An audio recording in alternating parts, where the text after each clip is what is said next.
The following program is a podcast1.com production. He started in a small town in Texas. Worked his ass off to become one of the most famous wrestlers of all time. We're gonna take care of business tonight, and that's the bottom line. And now he's dominating the world of on-demand audio. And he's doing it for the working man. This is a damn good outlet for me to spew the bullshit off my brain. Yeah! This is the Steve Austin Show. Unleashed.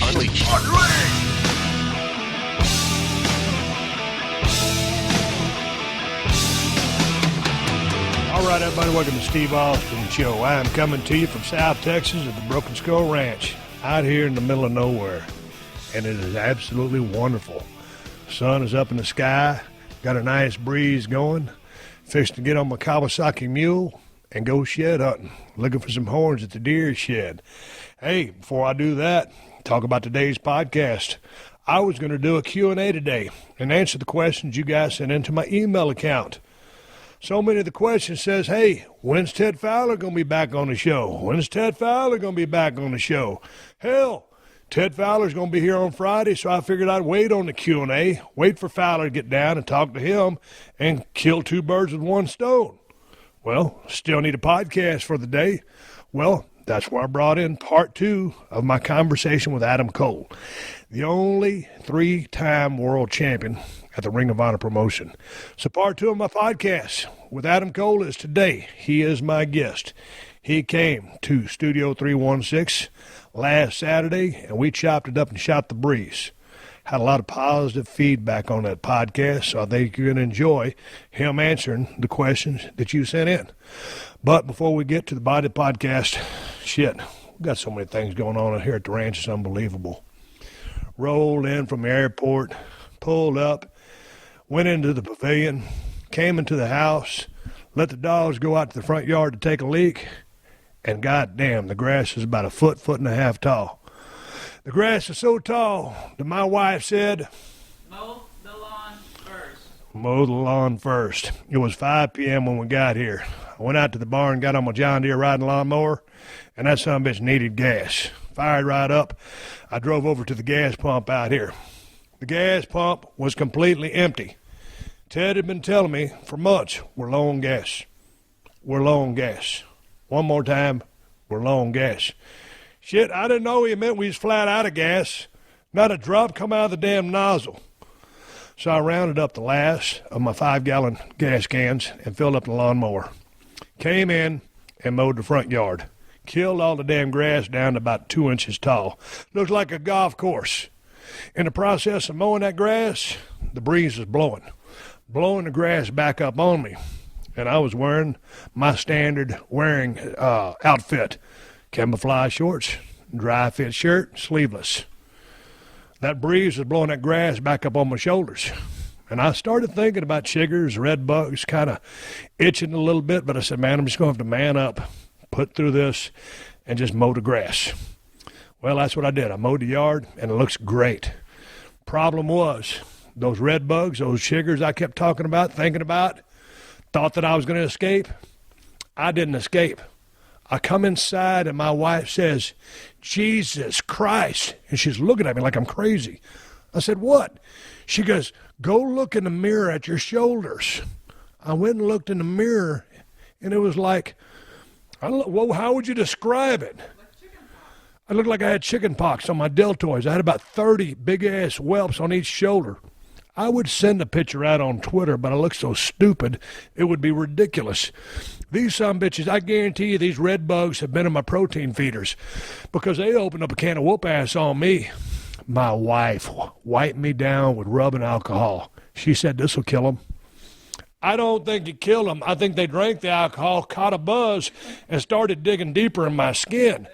They're itching like a motherfucker, and I got them on top of my head, on the back of my neck. I got them on my earlobe, and every time I scratch one, I say, all right, this is going to be the last time I scratch this one. Because that's what they beg you to do. Just keep scratching, just keep irritating them. So I got my ass kicked out here at the Broken Skull Ranch by the chigger bugs.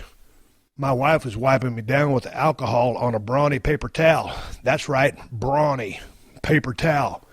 I think a bunch of them jumped off on her neck and on her ears. She wasn't even mowing. She didn't even get in the grass. My chigger bugs jumped off on her and started attacking her neck. So now she got a bunch of bumps, and now she keeps coming up to me and holds up her ear. Is there a chigger on my ear? Yep, sure enough. And so she's eat up with them. It's ridiculous, Kristen. Then on top of that, the no gas thing, I figured, okay, mowed the grass, let's take a lap on the Kawasaki mule. Well, the mule only had about 2 bars of gas in it, so, I just figured do what you do when you ain't got no gas. Siphon some gas out of your pickup truck. I pull my pickup truck up to my Kawasaki mule, stick a hose in there that me and Ted used for siphoning, started sucking on that damn hose for about 5 minutes. And I got exactly 2 drops out of that damn thing, but I damn sure got a buzz. And if somebody would have lit a cigarette within about 10 yards of me, would have blown this whole place sky high. It's tough to siphon gas when you only got about a half tank in your pickup truck. Son of a bitch. I just ordered some gas. 200 gallons came this morning, so I can ride my mule around, get on the damn thing, and go out there and look for some sheds. Problem is, Kristen, didn't you get me a back scratcher for Christmas one time? I need that damn thing because I need to borrow a back scratcher from my dad because some of those chiggers are way down on my low back and I can't even reach it. It's ridiculous. See, some bitches are kicking my ass. As well as the mosquitoes. Oh, goddamn, talk about mosquitoes. We rolled down to Lake Tombstone after I put that 2 drops of gas in that mule and went down to see alligator. I parked right there by the lake. And sure enough, here comes the mosquitoes out of nowhere, attacking our ass like dive bomb. Yeah. And I was sitting there looking at alligator. Allie walks right up to the mule. Kristen, how far was that alligator from the mule? 2 feet from me. 2 feet. I parked up close so my wife could see it. And sure enough, Allie walks up 2 feet from the mule, and my wife is freaking out. Like the alligator's going to jump in the mule and eat you. Did you really think you were in danger? Yes, I did. Come on, really? Who wants to be that close to an alligator, Steve? I don't care what vehicle you're in. Well, you ain't going to get hot about it. You're fine, aren't you? Are you traumatized? We drove off. Man, we drove off, and there was a trail of mosquitoes following us. They was madder than a hornet that they couldn't suck some blood out. Kristen hit a couple of mosquitoes on me, and it looked like we'd been in a bloodbath. Look, it looks like we've been playing paintball with red paintballs. It was ridiculous. And the thing about it is, as much gas that I had sucked down, you'd figure that those things would explode or get a buzz or something because of the damn gas I'd just been sucking down my system. I could have poisoned myself. Kristen, there's got to be a better way. Next time Teddy says that the gas is low, would you order more fuel? No, Ted needs to tell me the gas is low, not yet. All right, Teddy, if you listen to the podcast, call Kristen and tell her the gas is low because I'm too stupid to order gas, and I paid the price. But they brought it this morning, Kristen, because I called Terry over at Hargreaves and said, hey, we need some gas. Can you get us some gas here ASAP? And she did. Thank you, Terry at Hargreaves. God dang it. Hey, Adam Cole is my guest today. Had a badass conversation with him on Tuesday. We're going to continue that part 2, and I'm going to get to y'all's questions that you sent me with Ted Fowler 361. I might even let Teddy read the questions. And if you got any questions for Ted, send them to Ted at that same email address that I give you, questions@steveausinshow.com. Anyway, enough about all that stuff. I got to go out there and hunt some sheds, and we're going to get to the body of this podcast with Adam Cole after we help everyone with busted brackets. But just because you have a busted bracket doesn't mean you're out of the money when it comes to March Madness. Just play individual tournament games at betdsi.com.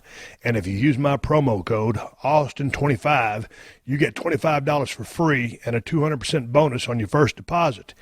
And you ain't got to worry about playing at BetDSI. They've been in the business for over 20 years and are the top-rated business on sportsbook review sites. They got great customer service available 24 hours a day, 365 days a year. And they've built their reputation on payment of winnings. And right now, when you register at BetDSI and use my promo code Austin25, you'll get $25 for free and a 200% bonus with your first deposit. BetDSI has live in-game wagering so you can make plays throughout the game. So you can try and cover your losses if you think that's where your original bet is headed. Or you can add to your winnings by placing second-half bets. So get in on this action. Register at betdsi.com and use my promo code Austin25. That's my last name, Austin, and the number 25 to get $25 for free and a 200% bonus with your first deposit. That's betdsi.com and use the promo code Austin25.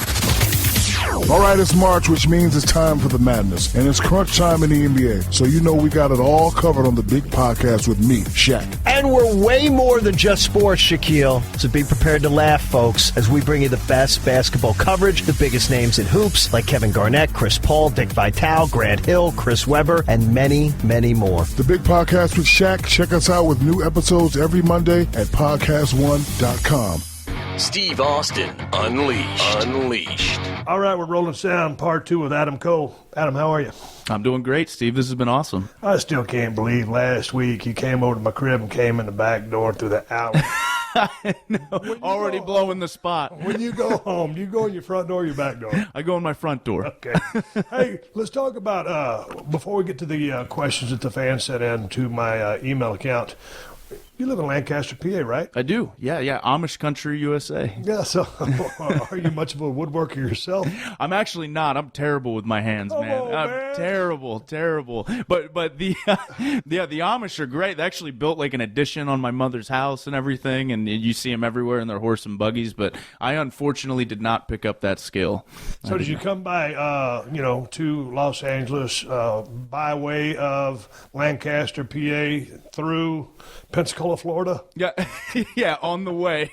I stopped on the way. Tell me Panama about the City, Pensacola Florida. Playboy moniker. Yeah. Well, Panama City, Florida. Panama City. Yeah, that it's the most ridiculous, not exciting story. But when I started wrestling, I had my mind made up that Lancaster, Pennsylvania was not a money star hometown to be from. So I wanted to be from somewhere like Hollywood, California or Los Angeles, California. And my trainer looked at me and said, you can't be from California. Everyone's from California. Pick somewhere else. And I was watching the last WCW Nitro and it said Panama City, Florida. And I said, that sounds great. That's where I'll be from. I said Pensacola because a lot of Samoan guys, the Armstrongs are Pensacola, so I just lumped you in there. Panama City Playboy. Panama City Playboy. Tell me about this Playboy moniker. Yeah. So that was work or shoot? Right. Well, maybe a little bit of both. No, no. But for me, like again, when I first started, I looked like a high school kid, and a bunch of people, used to make comments about me being a playboy or looking like a playboy, and that stuck with me. And I said, "Oh, Panama City Playboy, that's nice." So I used to do the idea of I was almost like, I don't want to say a surfer style character, but I had palm trees on my tights, and I used to wear like the muscle shirt and the shades and stuff like that. So for me, again, when I was trying to find Adam Cole, that was something that I kind of stuck to, especially in a company like CZW when I was the heel. That was the total opposite of what they liked. They liked the tattooed hardcore deathmatch guys, and here I was wearing aviator sunglasses and a muscle shirt and pointing at my abs on my stomach. It was just the worst. The worst. Yeah, that's the damnedest thing when you first get into the business or you have aspirations to get into the business. You think, what's my gimmick? Yeah. Who am I? And then all of a sudden, I roll into Memphis, Tennessee. I've been working for 2 months. I made my debut as Steve Williams, which is what my shoot name was. But because Dr. Death Steve Williams had already been through the territory, Dutch Mantel, he said, "You can't be Steve Williams." I said, "Why not?" He told me why not.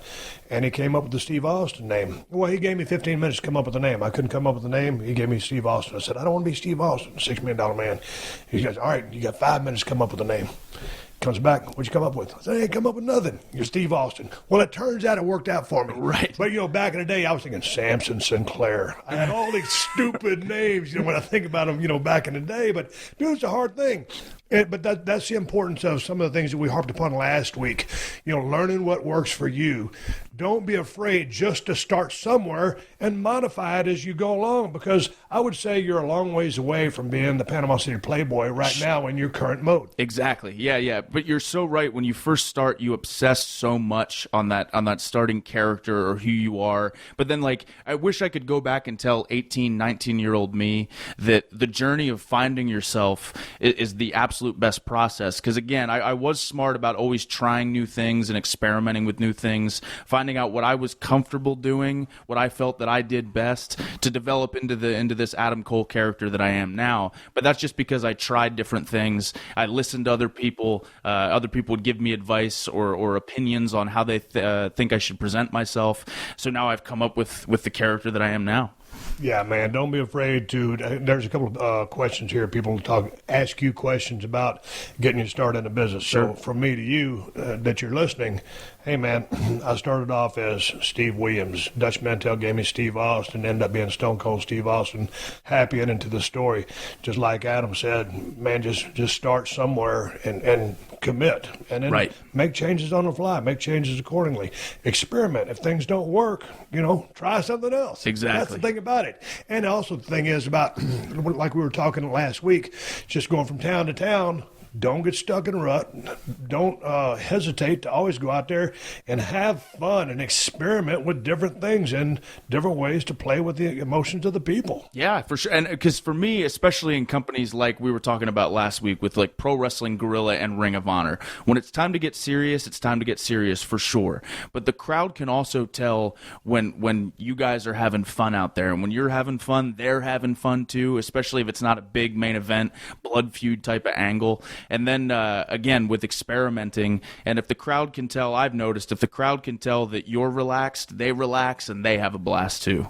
Let's get to some questions. This comes from Toby Emery. He says, Adam and Steve would be grateful for any advice on getting started on the independent scene, from getting booked, discussing pay with promoters, selling merch, etc.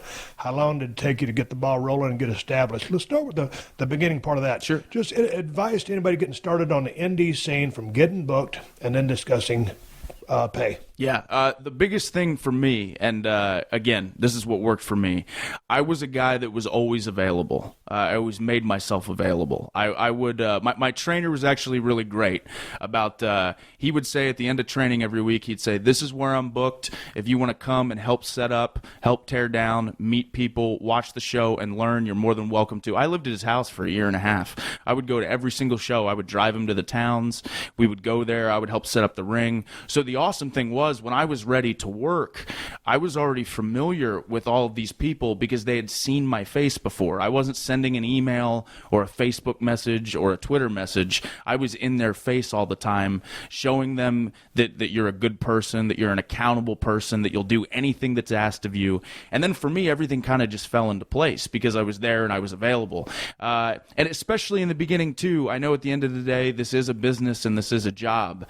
But in the beginning, it means so little about that initial bottom line, because if you go out and you impress and you get $20, but if you do great and they want to bring you back, then you can get $40 or $60 or however it works and work your way up to making some good money. Because if you're expecting initially, at least based on my experience, to make money on independent wrestling, it's just not going to happen right out of the gate. You got to pay your dues, work hard, show you're accountable. So again, the biggest thing for sure is obviously you got to be a good dude, but second of all, you just got to show up. You got to show up. You got to be there, and people have to know about you. If nobody knows about you, you never can get booked. Right. I'm not going to elaborate on the indie scene because I never spent any time on it. But I mean, definitely to go along with what you're saying with regards to pay, you got to start somewhere. You're going to start at the bottom. Absolutely. 9.9 times out of 10. But like I was talking with Adam before we started the podcast, it is incumbent upon you to not just learn the mechanics of the business, the 101s of the business, the psychology of the business, but everything that goes with the business, because I keep saying business because that's what it is. Exactly. So you must learn the aspect of making more money. We've all said, God dang, I'm having a blast. I do this for free. We all say that because that's how much we love it. But at the end of the day, it is a job. And so in anything that you do, you want to make as much money as possible. And that's the bottom line. Selling merch. What's the story about selling merch on the indie scene? Yeah. You just bring a bunch of shirts, put them at the stand. Hey, man, I'll split this with you this way. Or does the promotion handle that? Ring of Honor is obviously very organized. But what do you do on the true indie scene? Sure, yeah. On the independent scene, you're in complete control and charge of what you do as far as merchandise goes. I've noticed for me, if people are looking for like a detailed explanation on what works best, the more things you have available, the better you seem to do. Like if you just have one T-shirt and one 8x10, you'll actually have a better chance of selling if you have 3 different T-shirts and 3 different 8x10s and a couple of DVDs, because they see all these options, making deals. You know, you buy a T-shirt, you get an 8x10 for free, like little tricks and stuff like that. But again, it's all experimentation. It's all trying different things. Like, for example, my first T-shirt that I had, I thought it was a great idea to have a bright lime green T-shirt, thinking that everybody needs a big ass lime green T-shirt. Right. Not thinking, oh, this will be different. It'll be great. It fits my character. Not realizing that, again, look at your demographic. A lot of people I like to wear black T-shirts. Wrestling fans like to wear black T-shirts. You have a better chance of kind of sticking in that realm of what works for you. And for me, it's always making something that people wouldn't mind wearing to go to the mall, or wouldn't mind wearing going out, or anything like that. So, of course, there are different circumstances, but yeah, that you're in complete control of that, and you're the one who has to get the ball rolling on that. The number one selling T-shirt as far as color is black. The black T-shirt is the number one in my history of what I know about T-shirts. Mine too, yeah. So, on a side note, Steve, did you ever get frustrated / depressed in the forklift driving days, knowing you didn't want the 9-to-5 job, but had to because it funded your wrestling training? No, man, I was never depressed driving that forklift, man. I was a working man. Manual labor is what I specialized at. And, you know, I just happened to be going down to the sportatorium watching the Von Erichs fight the Freebirds, stuff like that. And then gentleman Chris Adams had his commercial on TV, so being a lifelong fan since I was 7 or 8, I said, hey, man, wrestling school, I got to give that a try because that's what I want to be. So I enrolled in the school, but make no bones about it, I was never depressed driving that forklift, man. I was happy as a sun. I'm a happy guy. The glass is always half full with me. So driving a forklift is a cool-ass job. I just happened to find a cooler one. Traveling around the world whooping ass. Right. Hey, Steve, question for Adam Cole. This is from Bill in London, UK. I got a huge fan base in UK. How's your UK fan base? Great fans over there. Amazing fans. We just did a little tour over there for Ring of Honor. We were sold out each night. Again, the stuff that these fans come up with these songs and singing and chanting the whole time, they are, and I know it sounds like we say this all the time, but they really are some of the best fans in the world. It's always a blast. It doesn't matter how jet lagged or tired you are. Those fans are passionate. You know, the thing about it is, you feel like you can have a dog day afternoon from hell, or just dragged out from jet lag, or tired from being on the road. But boom, as soon as that music hits or that crowd reacts, that was like, I mean, you might as well have just, I don't know, be family friendly and say drink a 5-hour energy. Oh, my Lee Shaw just snorted a relic Coke. That's not what we're talking about. The adrenaline rush is what I'm talking about. Man, when that crowd lights up, people ask me what I miss about the business. I don't miss anything. I've been gone too long. But when I think about my greatest memories, it's that reaction from the fans, and all of a sudden you're in that 20x20 or however big the ring is. That's fun, and you forget about everything else. Yeah, there is no question that it, and I know this has been said to death, but there's no question that the coolest part about the job is that adrenaline rush that you get when you're performing. When you come through the curtain, again, it doesn't matter how, and I know you can attest to this, I've wrestled with 104-degree fever. I've wrestled hurt when I should have gotten surgery. I've wrestled when really bad stuff is going on at home. But for that 20 minutes, it's like you are in a totally different world, a totally different universe, and there's nothing like it. It's imagining being in a room and loving something so much, and then sharing that with 1,000 people, and sharing that with your opponent and the referee and everybody, and getting them to go on that ride with you. It's the most addicting drug in the world. And you know, from a fan's perspective, when they get a chance to watch wrestling, whether it's a show or they come to a live event, you know, maybe they're in the doldrums or just regular everyday life, and they're working their asses off, okay? Oh, yeah. That's what people do. And through the part of that show or your match, they're able to just relax and have a good time. While we're in that ring, that's our time to let everything else go. Right. And just channel everything to try to entertain the people. So that's our escape. I'll never forget the late, great Eddie Guerrero. He was the most happiest when he was in the ring performing. Hey, question for Adam Cole. What's the worst gimmick you ever wrestled with? Worst gimmick I ever wrestled with. Okay, I got a good one.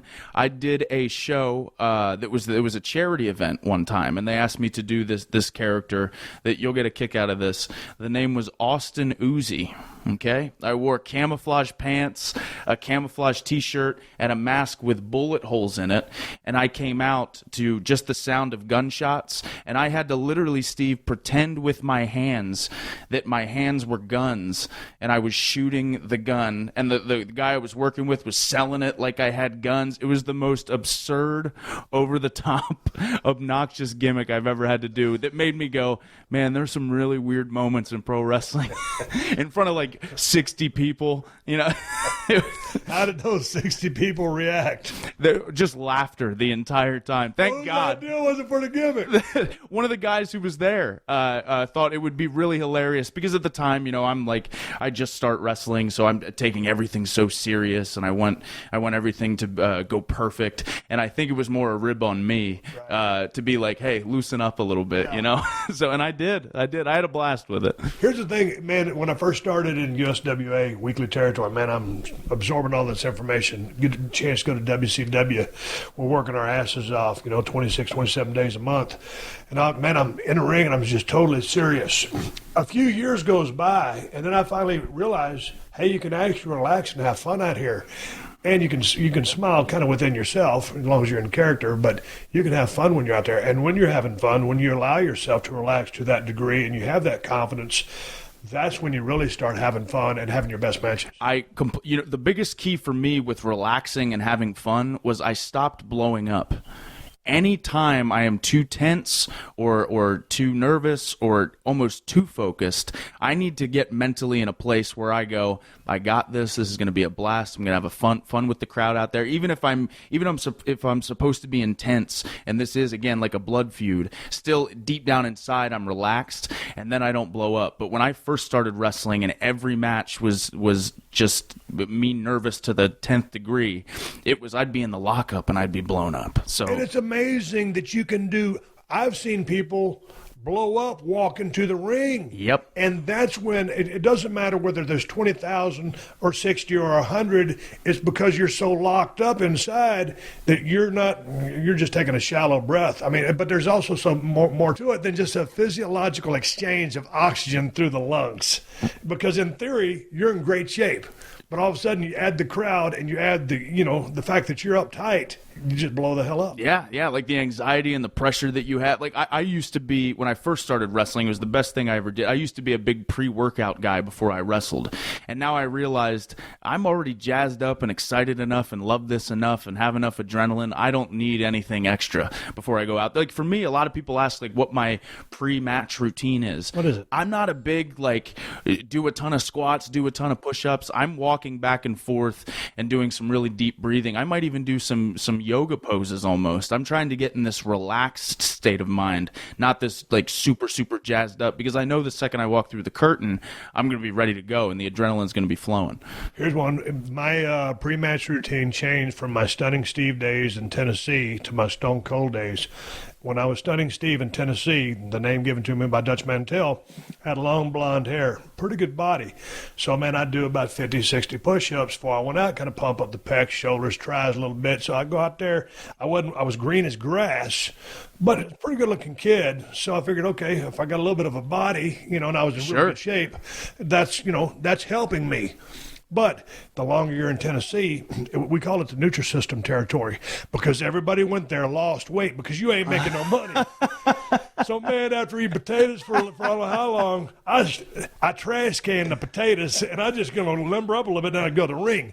In WWF, I just hang out. I'd normally be talking to China or Triple H or somebody. I just move my arms around like this. I'd have my little water bottle. And a lot of guys would baby oil up.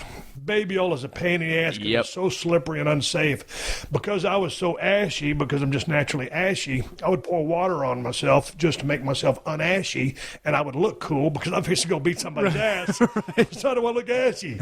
So, and this is back in days when we tanned, because, if I looked white, that wasn't great. So I had to have a good tan, put the water on, go to the ring. That was my pre-match routine. My favorite routine that I used to read about was Jake the Snake Roberts. Sitting against the wall, smoking a cigarette, stand up, take a drag off a cigarette, put it out with his, toe of his boot, grab his snake, throw it over his shoulder, and walk to the ring. That's awesome. Hey, Steve and Adam, you can both answer this. You'll answer it. Do you have a favorite move outside of your finish you love to do in the ring? This is from Zach. A favorite move that I like to do in the Or ring. just something go-to that you dig. Yeah.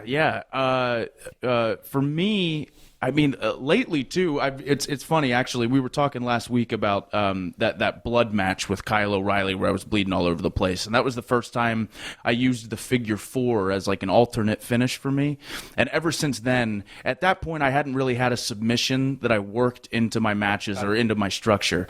So to have a submission that I can play off of and a new body part that I could work in addition to the neck, because my finish is a brain buster to the knee, so it's a neck thing. I loved adding that to my matches because it gives me a whole new dynamic of ways I can structure and put together my matches. Like I love the idea of being able to start on the neck with a guy and then that guy not taking it anymore and starting to fight back and going, okay, I got to pick another body part and then go into the knee, but then also remembering that if I want to, I can go back to the neck later. So I really do like doing the figure 4 for the reason of being able to add those layers to my match that I felt that I needed. And you know, if you watch a lot of old Flair matches, he'd start with a preliminary body part, but he'd always end up working a leg. Yep. You know, the shoulder from behind, you know, the kicks, you know, the sit down things from the second rope, and ultimately the figure 4. Right. But he'd work the other body part first so he could stay mobile, get in the high spot, shine him up,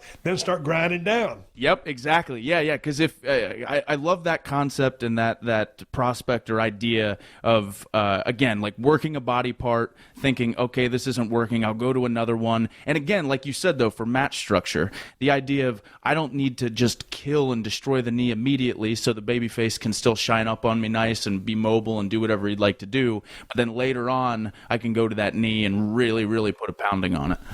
If you're in the market for a car, then you need to check out TrueCar.com and the TrueCar app. TrueCar gives you the pricing information you need to feel confident about your purchase. When you register a TrueCar, you'll see what other people in your local market paid for the car you want. From there, you can connect with a local TrueCar certified dealer and enjoy a more confident car buying experience. TrueCar shows you real pricing on actual inventory, so you see competitive pricing offered to you by TrueCar certified dealers for vehicles that are actually on their lots. TrueCar makes car buying easy, no matter if you're looking for a brand new or a used vehicle. There are over 500,000 pre-owned vehicles available from TrueCar certified dealers nationwide, and there are over 13,000 TrueCar certified dealers. And over 2 million cars have been sold to TrueCar users by the TrueCar certified dealer network. TrueCar users save an average of over $3,000 off MSRP. So when you're ready to buy a new or used car, visit TrueCar.com or download the TrueCar app to enjoy a better car buying experience. Some features not available in all states. Steve Austin. Unleashed. All right, here's one for you. Hey, Adam, here's a good question. I was wondering if you would rather go to the newly rebuilt TNA, Impact Wrestling, or WWE if you had to choose. By the way, I'm a longtime fan. Keep up the great work. So, cool. Newly rebuilt TNA or WWE, if you had to choose? Yeah, well, obviously for me right now, as everybody knows, I'm contracted with Ring of Honor, and I'm over with New Japan Pro Wrestling, so I'm really happy there. But as far as if I had to pick, and this is no knock whatsoever on TNA, but I've said this before multiple times, if I were to sit here, Steve, and tell you that I don't want to have a WrestleMania moment someday, I'd be lying to you. That I fell in love with pro wrestling because of WWE. So, of course, someday, if I have the chance to go, whenever that timing might be, I think that's definitely something I'd like to do in my career. So, yeah, if I had to pick where I'd like to end up, strictly based on what made me a fan of pro wrestling and where I'd like to eventually end up, it's WWE for me. And I think the cool thing about pro wrestling in 2017 is you're seeing guys that you never thought were going to be in WWE and WWE. You're seeing guys who are in WWE leaving and going to places like Ring of Honor and New Japan Pro Wrestling. So, I think this case and this scenario is the epitome of never say never. It's certainly a possibility with the way that wrestling is going. It just comes down to what my goals are and where I stand here in a couple of months. What are your goals? Yeah, yeah. Kind of a further answer to the question. No, sure, it's great. Is that Brian too much? No, I don't think so at all. I think certainly when I first got into wrestling when I was 18 or 19, I obsessed with where I was going to be in 10 years. I used to hyper focus so much on I need to be in WWE, I need to have done this. I never really thought about money too much again because it was more about the love. But for me, I've noticed I've been a lot better and a lot happier and moving forward a lot more when I focus on everything almost like a day at a time. Because there's a lot for me in pro wrestling that I can't control. There's a lot that I can control, but there's a ton that I can't control. So if I focus too much on where I'm going to end up or who I'm going to be working for, I feel like I'll lose sight of what I should be focusing on, and that's how I can be a better worker, what I can do to make my game better and step my game up and stuff like that. So at the end of the day, my end goal is if I can make a good living as a pro wrestler for many more years to come, I will have accomplished my dream. And, and listening to you say that, I think it's a great answer, and you focusing on just being the best thing as you can be as far as a product, entertaining in the ring, and controlling the things that you can control, everything will take care of itself. Exactly. Hey, man, here's one. Hey, Steve, my question for Adam Cole is, will we ever see Adam Cole versus Kenny Omega? Oh, yeah. That's been quite the talked about match lately. God dang, that'd be a barn burner. So what I definitely think that we're at a point now with myself and Kenny. There's been quite a bit of tension both in New Japan Pro Wrestling and in Ring of Honor and on the Young Bucks YouTube channel, Being the Elite, to where everyone questions who is the leader of the Bullet Club. Is it myself? Is it Kenny Omega? To me, it's two alpha males who just we butt heads and we don't see eye to eye all the time. So I certainly think if it's up to me and if it's up to Kenny Omega, sometime probably in the very near future, you're going to see Adam Cole versus Kenny Omega. God dang, send me a message and let me know when it happens. I want to see that. I'll tell you what, I enjoyed that match with him and Okada so much. Great one match. of the damnest things I'd ever seen. You two guys in there, the way you guys work, that would be a treat to watch. Here's one for you, kind of along the lines of, what we talked about earlier, but a little bit different.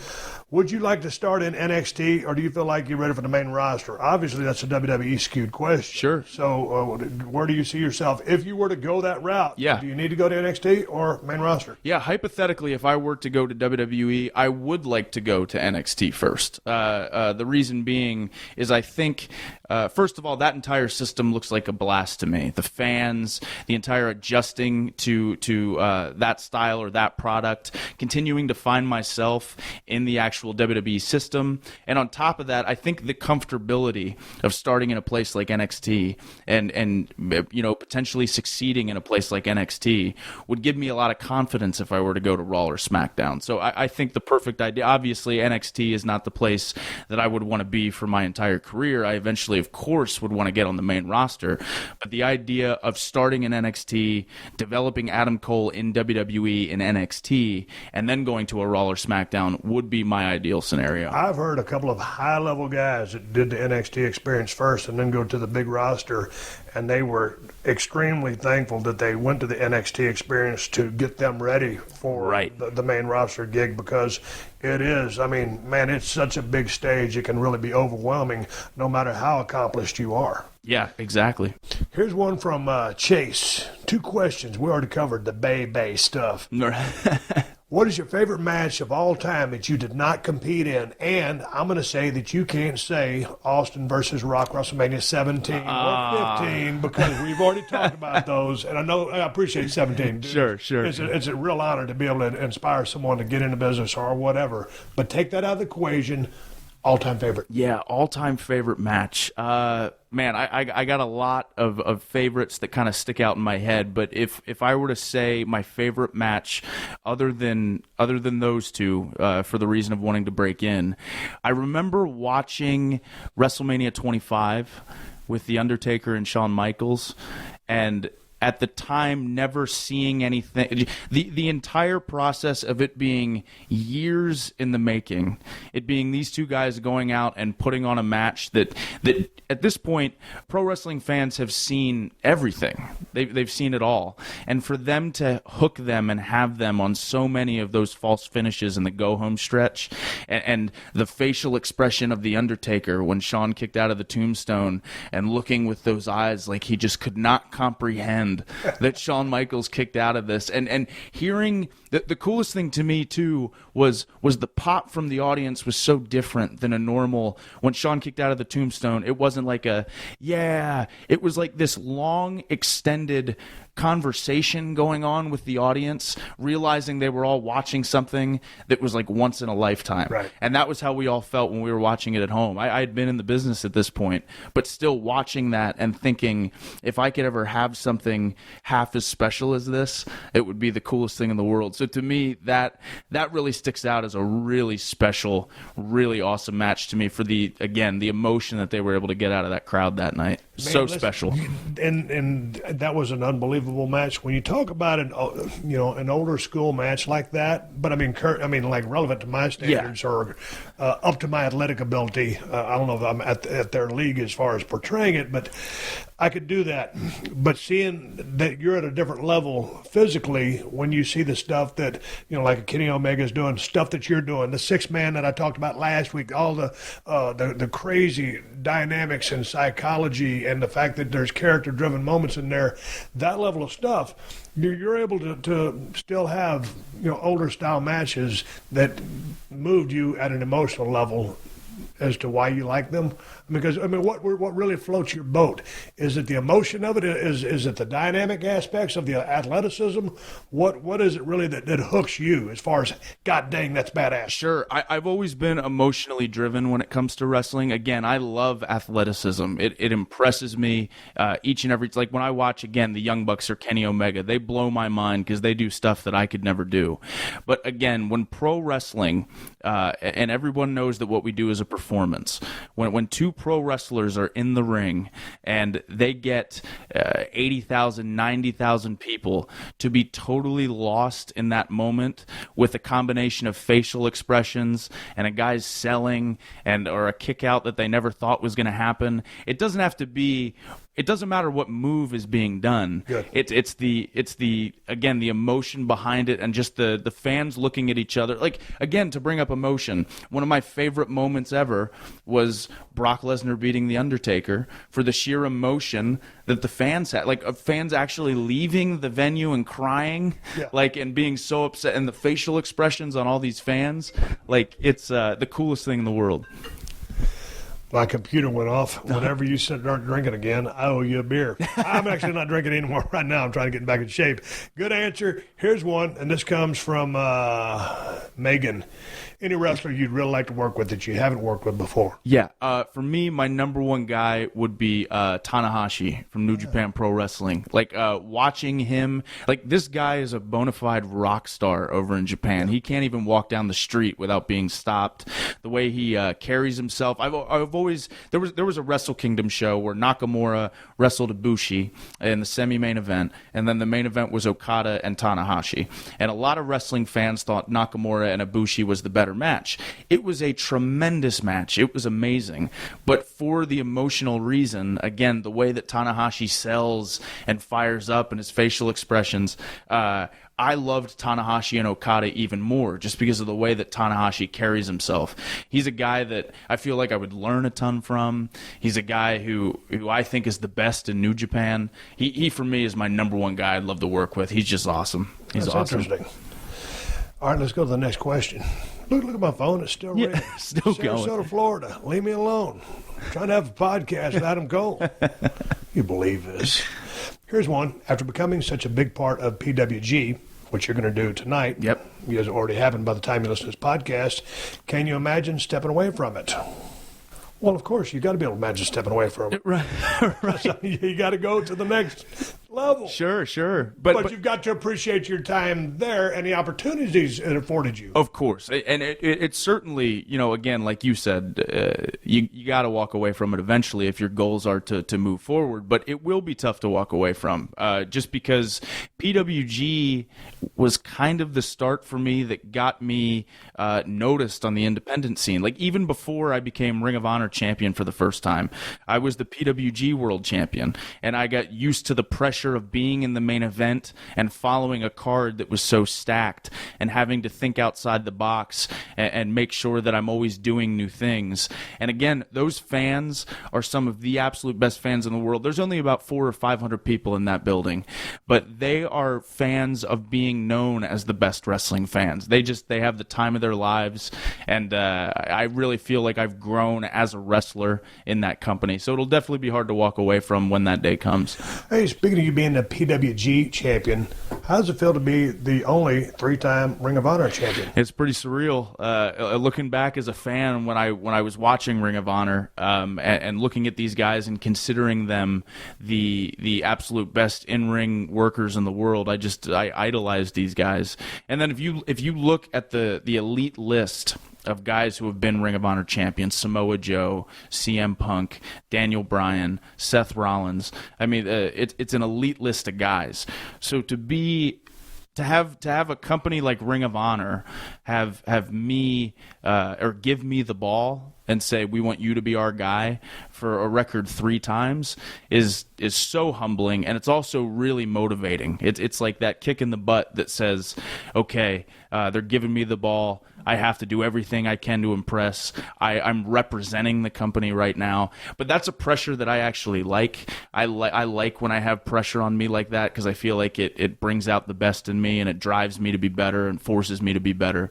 So I love it. But yeah, very motivating, very humbling. How'd you feel in losing that belt, that championship, to Christopher Daniels? Yeah, that was probably the coolest.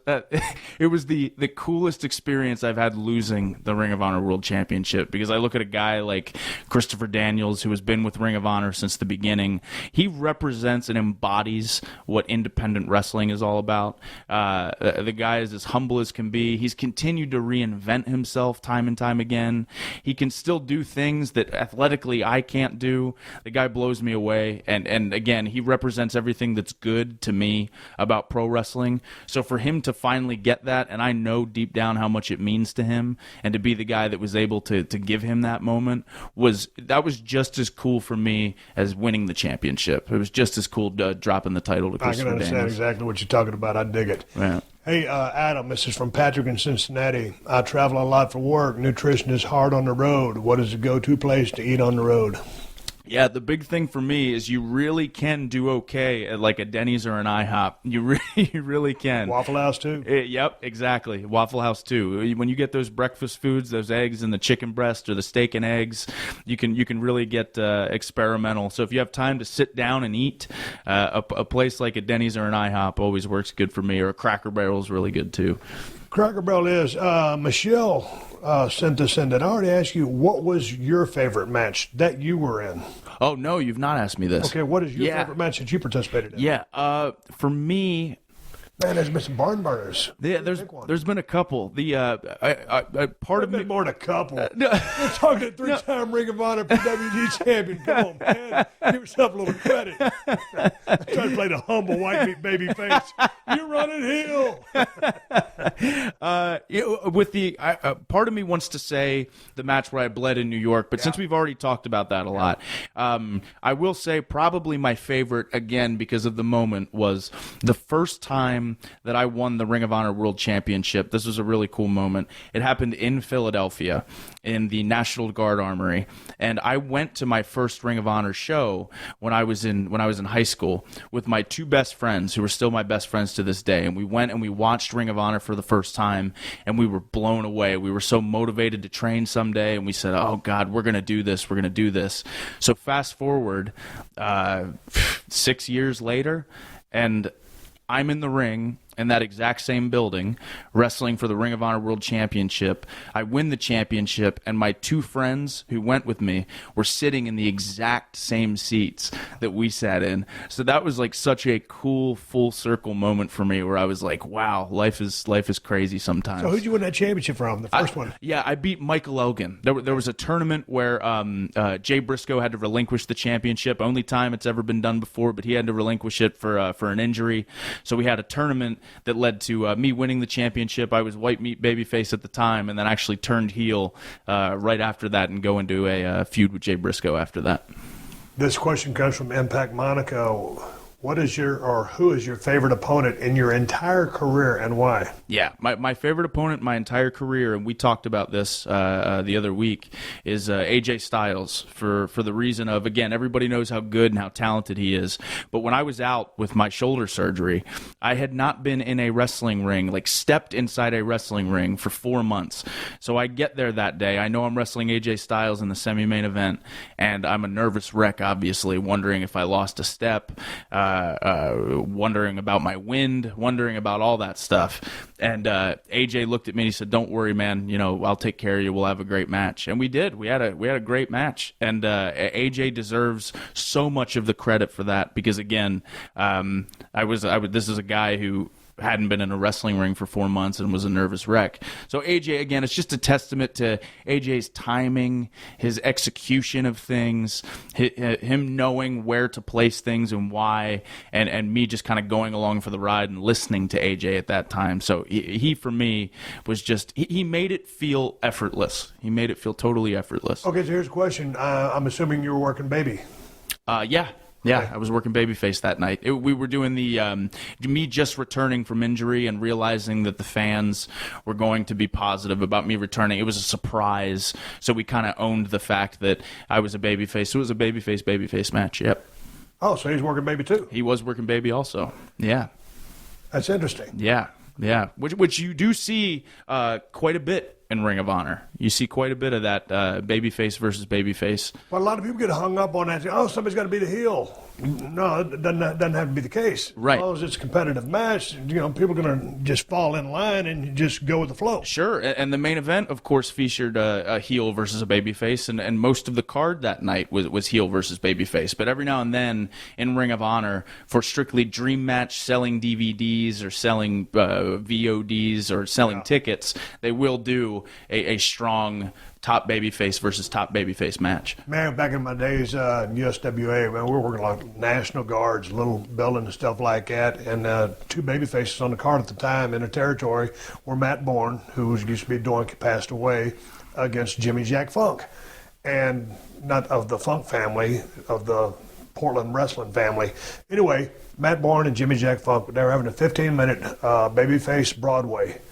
And they were stealing the show every single night. And it was unbelievable. The two guys, they were both very, very good workers, but I mean, they were stealing the show in a babyface match and a 15-minute Broadway on top of that. And so it's amazing, what two guys can do. They can, first of all, work their asses off, but on top of that, have chemistry. Right, exactly. And at the end of the day, too, our fans do appreciate, especially on like the Ring of Honor level, the athleticism of two guys just going toe-to-toe, trying to outdo the other one. I think definitely there's a time and a place for babyface matches. Adam, how did it all come about, you joining the Bullet Club and becoming one of the front men of the group? And what was it like transitioning from the U.S.-based wrestling to the Japanese style and the difference of life on the road in the States and Japan? That's a bunch of questions. Yeah, that's a good question. How did it come about you joining the Bullet Club? Yeah, what had happened was, for a long time now, ever since Bullet Club started, I've been really close personal friends with the Young Bucks. And the Young Bucks had been saying for forever, like, Adam, it would be great if you were in the Bullet Club. You'd be a perfect fit for what we do and what we're trying to do. Then there came a point in time where it was Wrestle Kingdom, and AJ Styles, Nakamura, Luke Gallows, and Carl Anderson all dropped the bomb on New Japan saying that they're going to go to WWE. So Bullet Club had 3 frontmen who were now out of the group. So Bullet Club desperately needed someone or something to kind of jazz it back up and get some buzz around it. So there was a bunch of names being thrown around, and New Japan decided that they thought I would be a good fit. They wanted to make sure that the Bullet Club influence in the United States was still a strong one. So I ended up joining the group at a Ring of Honor pay-per-view as a surprise. This was also timed well because I had disappeared for a month and had been radio silent, hadn't tweeted anything, Facebooked anything, so a lot of people thought I was going to WWE. So then the lights go out and the lights come on and I'm in the ring with a Bullet Club shirt, and that was kind of how the whole thing started. I've loved the adjustment. Teaming with those guys is a blast. Getting to go over and wrestle in Japan has been a blast. What was the last part of that question? Something about how'd you get to be one of the front men of the group? Yeah. Well, that kind of I think that happened. Actually, I think they kind of made that decision the night that I joined the group. It was like when that moment happened and the crowd reacted the way that they did, and the promos that we had done afterwards, that was when New Japan and Ring of Honor kind of decided. Ring of Honor had already promoted me as a top guy, but that was when New Japan was like, okay, we need to have this guy as a front man as well, because the crowd received it so well and responded to it so well. Part of that question again was, what was it like transitioning from the U.S.-based wrestling to the Japanese style? Yeah. Because is there a transition? Because, I mean, Ring of Honor is very similar. Sure. Yeah. There's definitely a transition, but not in the way I think that this guy is thinking. There's, to me, it's almost more crowd-based. Mm-hmm. Yeah. The big thing that you have to get used to when you're over in Japan, at least this is based on my experience, is the first couple times I'm there, the crowd is rather quiet. And they're paying attention to what you're doing. They're not interested, but they're just paying attention and getting used to you.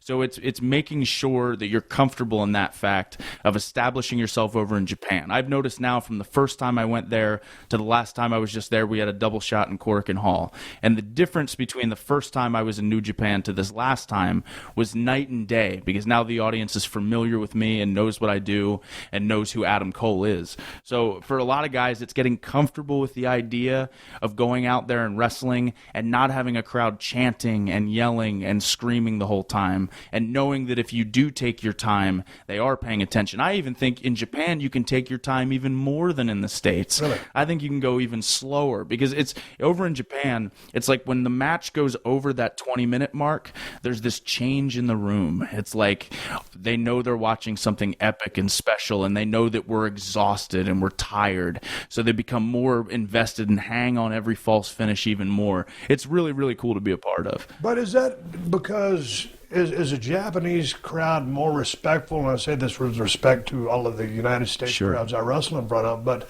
in the fact that you're not going to get, dare say any, if even some, boring. Right. You know what I'm saying? Yep, never in a million years. There definitely is. Yeah, there definitely is that amount of. I mean, you can put a heat on a baby face for what feels like, 10 minutes, and they're still paying attention the entire time, and they realize that the baby face is in peril and in a lot of pain. They're totally invested in respect. You even see that too, like when you meet the fans afterwards. The fans here in the States are amazing, but the fans in Japan literally treat you like you're an athlete hero. You know, the respect they have for you is just out of this world and really cool. Really, really cool. It's interesting to see, because are you a UFC fan? Big time. You are? Yeah. God dang, I'm glad to hear that, because so many times in front of a MMA crowd or a UFC crowd, because that's the promotion that I watch. Yeah. I get all the pay-per-views. So sometimes two lights out fighters will be out there having a badass fight, but maybe it's not a stand-up. Right. Or maybe, but the two guys are just, the way their styles kind of cancel each other out.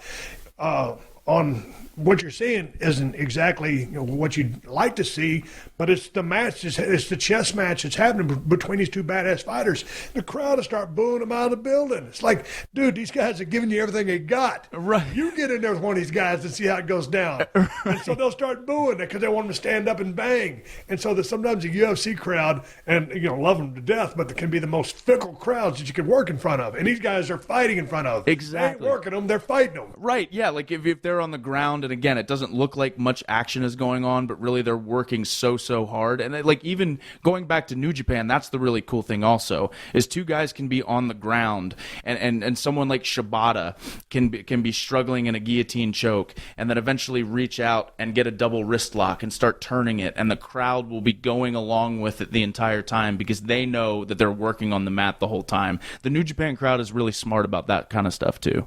Going back to your karate background, when you were a kid, how far did you take that, and did that help with your wrestling career? I think it definitely did. For me, I got up to a brown belt, so I was like right before black, because then I actually started wrestling. I started amateur wrestling in elementary school, middle school, and high school.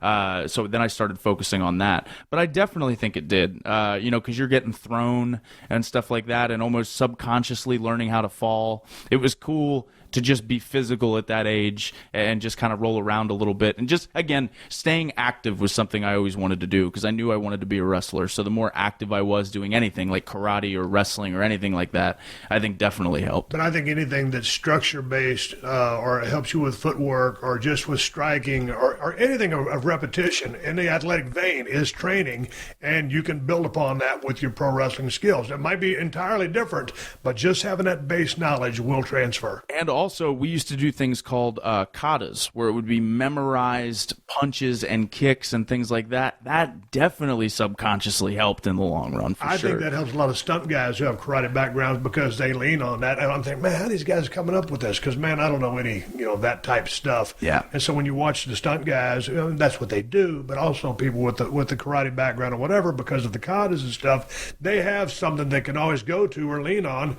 in times or build upon just based on what the fight calls for. Yeah, exactly. Hey, man, how do you feel social media affects professional wrestling today and people's ability to buy into a character? And that comes from Anthony. Is social media messing up the business, or is it hindering people from the ability to buy into a character? Expand upon that. I think it 100% can mess up a character, but that's if the person who's using the social media is not using the tool the way that it should be used. Because in many ways, social media has helped so many pro wrestlers and so many pro wrestling promotions because of the accessibility that everybody has. I say this all the time. If pro wrestling was as readily available as it is now when I was a kid, I would have never gone outside. I would have had zero social life. I would have just been on my computer or on TV, just watching wrestling all the time. But it definitely has helped certain guys make a name for themselves.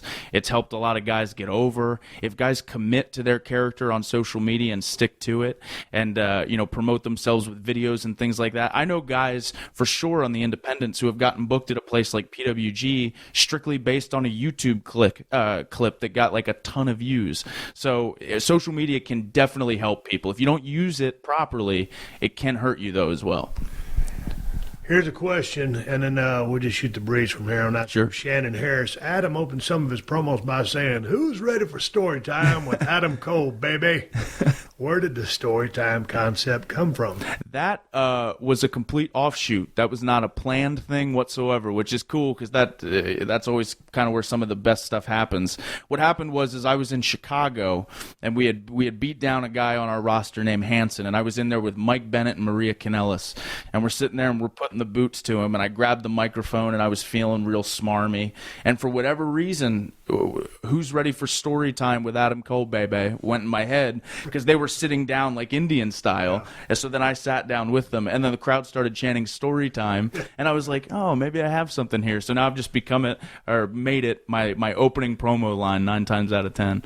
So what's the rest of the day going to look like for you? Because as we speak, this is 2 weeks behind, but you'll have wrestled PWG. Yeah. On a normal day, you've got a cut on your forehead right now. Right. But on a normal day, you'll get to the building and just chill out and Yeah. Normally for me, I get to the building. I always try to eat the second I get there because for me, even to this day, 9 years in, when people start filing in, that's when the nerves start coming, and the last thing I want to do is put food in my stomach. So for me, it's a lot of relaxing, catching up with everybody, talking to everyone. At a place like PWG, we get our merchandise ready. We'll get that for when the people come in, and we'll talk to them. And then other than that, really the cool thing about PWG is there's a monitor in the back, which is nice. And independent wrestling, lots of of times you don't have a monitor. But a lot of us sit there and we'll watch the entire show and just kind of support everyone and be pumped for the show. We can feel the energy in the building. It's a cool atmosphere, really cool atmosphere. Hey, man, I saw the six-man match I alluded to last week. Will Ospreay was a part of that match. Is he independent or is he Ring of Honor? I mean, is he just floating around doing his thing? Yeah, Will Ospreay is now a Ring of Honor New Japan guy. Okay. So I mean, he still obviously works independent shows back home for him. But as far as in the States, it's Ring of Honor and PWG for him, and then over in Japan, it's New Japan. So I'm really glad we grabbed a guy like him. Man, that guy seems very talented in the ring. Yeah. What kind of wrestling background did he come from? I do not know his background. His athleticism is out of this world. You'd think he'd have to do gymnastics or something. Like his ability to move his body the way that it does and the timing that he has. It's crazy, too, to say this, that he's, like 23, 24 years old. He's such a kid. He hasn't even scratched the surface on what he can do yet. And the fact he's made the waves that he's done. And you even see, too, from Will Ospreay when he was 20 or 21 to the Will Ospreay now, he's smarter. He knows where to place his stuff. Well, he's improved since the match he had with Ricochet until now from the six-man that you guys had. When was that match? Gosh, that match was September. Okay. September, I think. Yeah. But he's improved since then. For sure, absolutely. And again, working with guys over in New Japan, working with guys in Ring of Honor, that's what helped me. That's what I was so thankful for. When I got snatched up by Ring of Honor, I was 21, 22, and I was so thankful because, again, you can work with really great guys on the independents, but when you're working with a bunch of guys who are at your skill level, you don't really improve as much as you would like to. I was working with a bunch of guys like Christopher Daniels and Roderick Strong and Jay Briscoe, all these guys who've been doing this a lot longer than me. So in turn, I was able to improve a lot more because I'm working with these good guys. So Will getting snatched up young by a Ring of Honor in New Japan is just great for his development. Man, one of the things I was watching in the six-man match and some of the highlight clips of you, the Young Bucks were in some of these clips, and y'all would do a spot.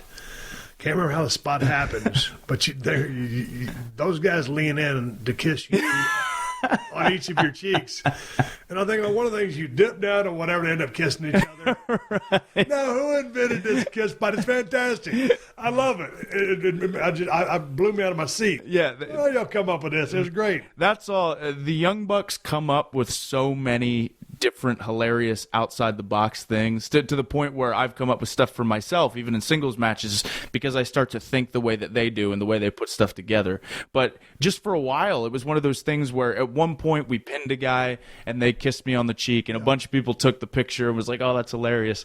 So then we thought, because lots of times I'll do the hit the ropes, put a guy in a chin lock, or the Young Bucks will do the back flip into a back rake. So we were thinking, how can we do this as a tandem? So me putting them in the camel clutch, they come up with the idea of let's hit the ropes a bunch and then kiss you on the cheek. We'd established it so much to that point that when I did get dipped down and they end up kissing each other, it was like the double reaction. So it's just the ridiculous stuff that we come up with to entertain the people. As a performer, as a wrestler, as an entertainer, where do you draw the line at what you will or won't do? See, the thing is, for me, I'm a terrible person to ask because I don't think there is a line that can be drawn. Like, I love the idea of doing anything for the performance to get a reaction. There's nothing anyone could say to offend me. As long as someone is not legitimately physically harmed, there's nothing, like, emotionally that could affect me. I'm so, like, all for anything that's buzzworthy or crazy. I understand that we have to be careful of what we do, and obviously I'm very aware of that. But there's nothing to me. I love stuff that's edgy and risque and stuff like that. So for me, I don't really know if there is a line, Steve. Man, it's funny because I hear a lot of people talk about how risque and over the top the Attitude Era was back in the day. Yeah. And some people refer to it in a real negative light. And I'm like, I mean, some of that sexual innuendo is a little over the top, one up my alley, but man, I was straightforward. You know, I don't say violent base, but physicality based. Yeah. And aggressive testosterone. Like, you know, that was stone cold. But, I mean, did any part of the Attitude Era offend you? Oh, me? Oh, not at all. Not at all. I loved, and again, me being a kid and watching it, I was just thoroughly entertained by everything. I can't really think of a time where anything in wrestling has really made me go, oh, okay, that really offended me, or that, I mean, I'd probably have to rack my brain around it. But no, there was nothing as a child, nothing as an adult that I've seen where I've been like, okay, that's ridiculous. Well, my mom, I love it. Obviously, my mother's a lot older than I am, but my mom told me one time, I think Monday Night Raw was going on, she came to see us in Houston, and hell, I ended up, I was working with Mick Foley, Mankind, that night, and we finished the match. It was at the Houston Summit. It was sold out. And right after the match, I had, God dang it, I had some kind of, staph infection. Yeah. In my elbow. And about to take me to the hospital, and my mom looked at me. She goes, "You okay?" I said, "Yeah, I'll be okay. Just go to the hospital for a few days." And after that, I wore a big Band-Aid because the next Sunday was pay-per-view where I wrestled Kane in the first blood match. King of the Ring, right? But Yep. she goes, "Steve," she goes, she was watching Monday Night Raw. She goes, if you were around now, I wouldn't let you watch you on TV.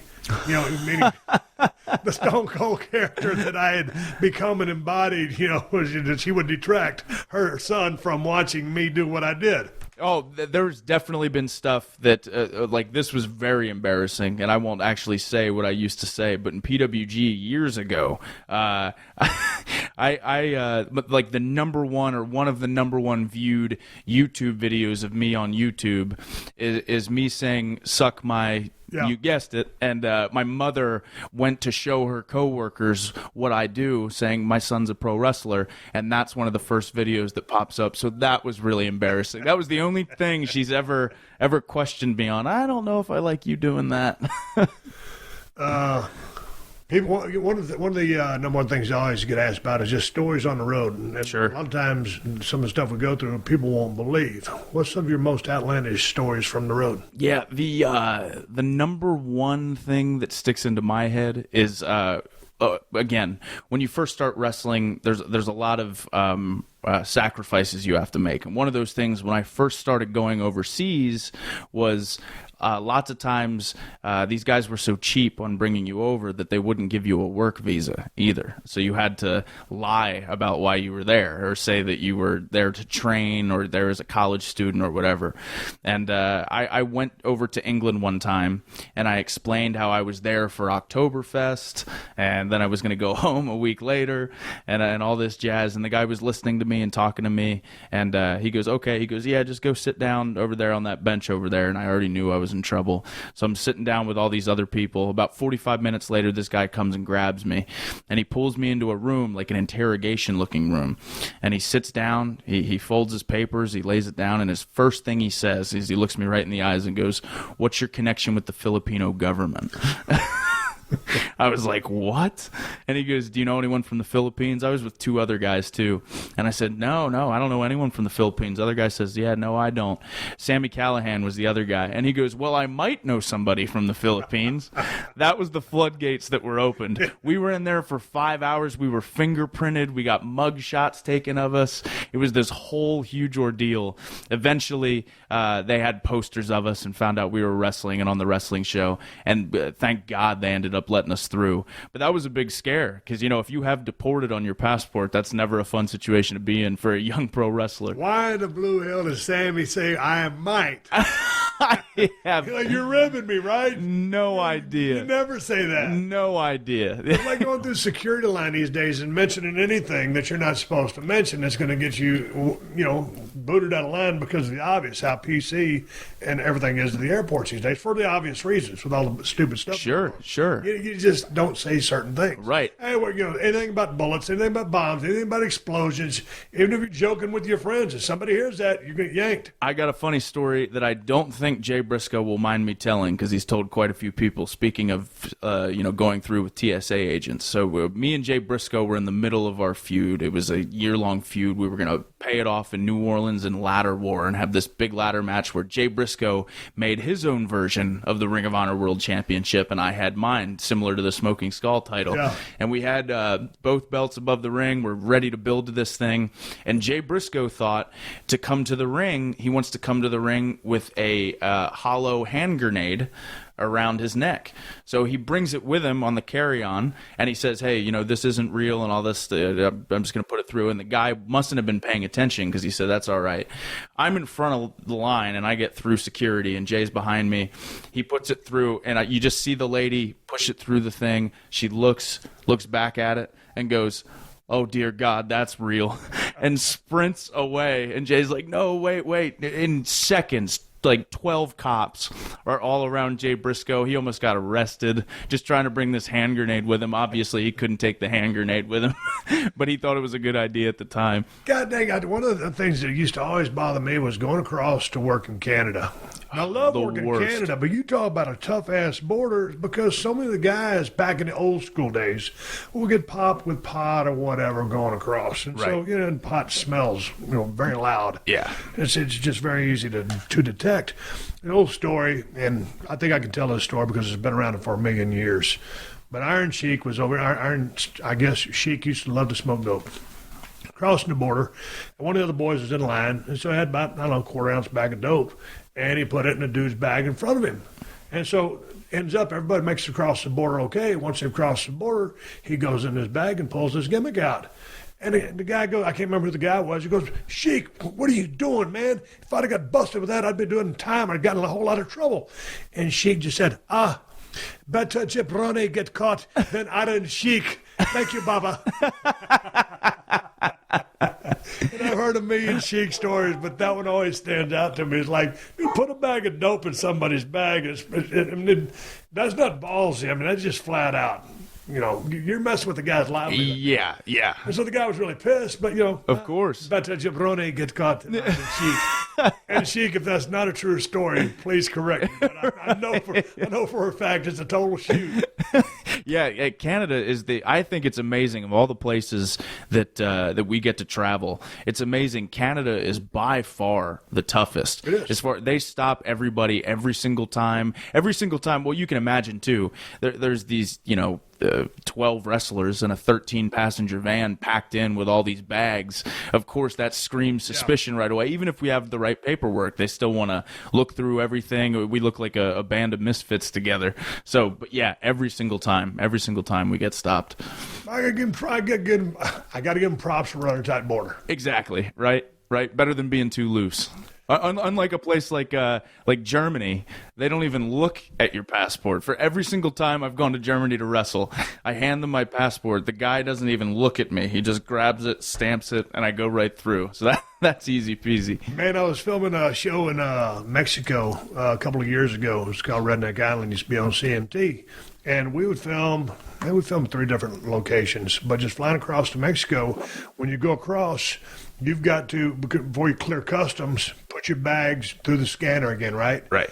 And so as you walk through, the bags are going through the x-ray machine, and then there's a red button. Everybody that walks through the metal detector, doesn't walk through the metal detector to get in the country after you've already deplaned. Okay. You got to go through yet another detector, and then the guy says in Spanish, he goes, "You must push the button."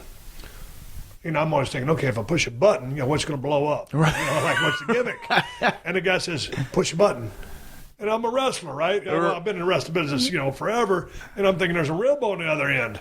And because I see the potential, the way it's colored, it has the potential to light up red. Right. And so what it is a random button. So if you push it, if it lights up red, you get checked. Oh. If it doesn't light up, you go through. Got it. But so I don't understand what's going on first. And so I go through. First time I'd been to Mexico in a long time. The guy said, push the button.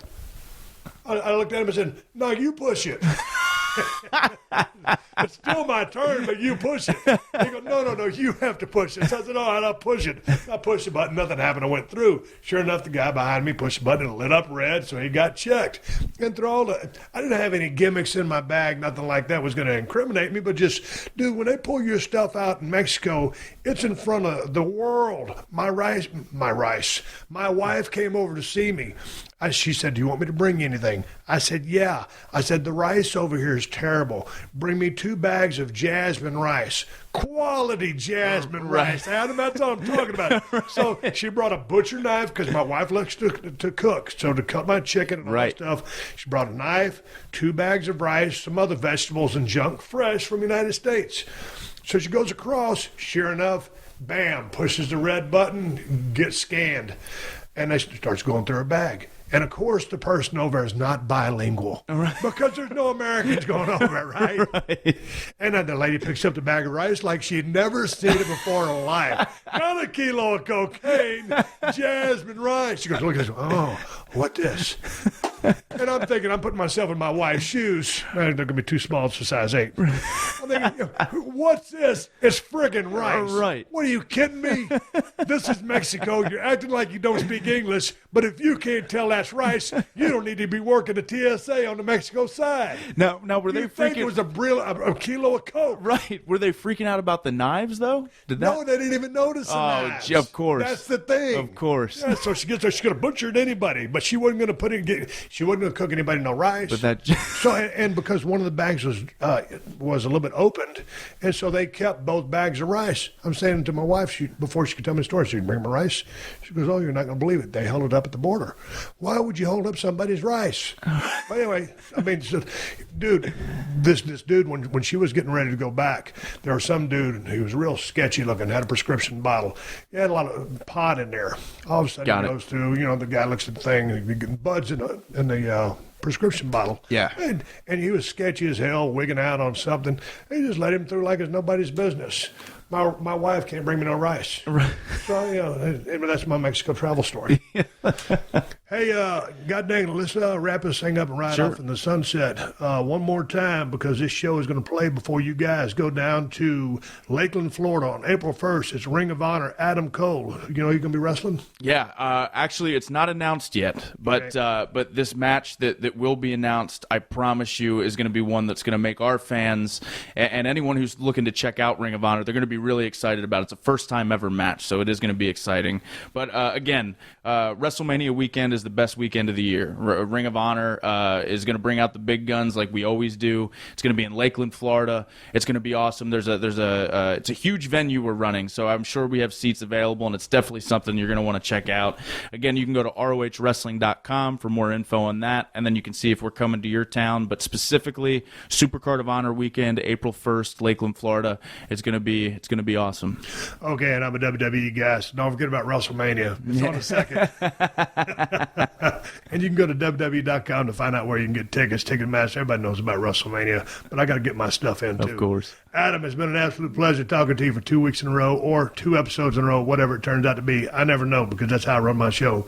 Steve, yeah, thank you very much, man. I really appreciate it. Good to meet you. Good to meet you. All right, everybody, give me the go-home cue. It's time to wrap up his podcast and ride off into the sunset. I want to thank Adam Cole once again for coming by the crib and shooting the breeze with me and talking pro wrestling. I want to thank you for sending the questions in to ask Adam. I had a good time talking with that guy. Again, he's on to bigger and better and brighter things. The kid has a hell of a future in front of him. He's a hellacious worker. A pleasure to talk to him. I got Ted Fowler coming up here pretty quick because he's coming down to the Broken Skull Ranch. I am going to answer the questions you sent me. I've got them marked. I've got them on a little page, printed out, ready to roll. I just need Ted Fowler to show his ass up because half the damn questions are for Ted Fowler. So I got that going for me. Q&A coming up. Conversation with Ted coming up. Anyway, ProWrestlingTees.com/Steve Austin has all the shirts that I wore while filming this last season of Broken Skull Challenge. And the best damn IPA on the planet is Broken Skull IPA at El Segundo Brewing Company. And you can also get it at Whole Foods and Total Wines if you live in California. If you ain't in Cali, check InsideTheCellar.com and see if they ship to your state. You can find everything at BrokenSkullRanch.com, including the Cold Steel, Broken Skull, and Working Man Knife. Got to say one more thank you to all the fine sponsors of the Steve Austin Show. That's how I'm able to do this podcast for you twice a week for free. And you can find all my sponsors at podcast1.com. Just click on the Killer Deals button at the top of the page, then click on the Steve Austin Show banner. And just a reminder that the Steve Austin Show is also a participant in the Amazon Associates Program, an affiliate advertising program designed to provide a means for me to earn fees by linking to Amazon.com. You can link to Amazon at podcast1.com by clicking on the Killer Deals button at the top of the page. Hey, folks, keep listening. The 60-second AP News headlines are coming up next. Until then, my name is Steve Austin, and I'll catch your ass down the road. Download new episodes of Steve Austin Unleashed every Thursday at podcastone.com. That's podcastone.com.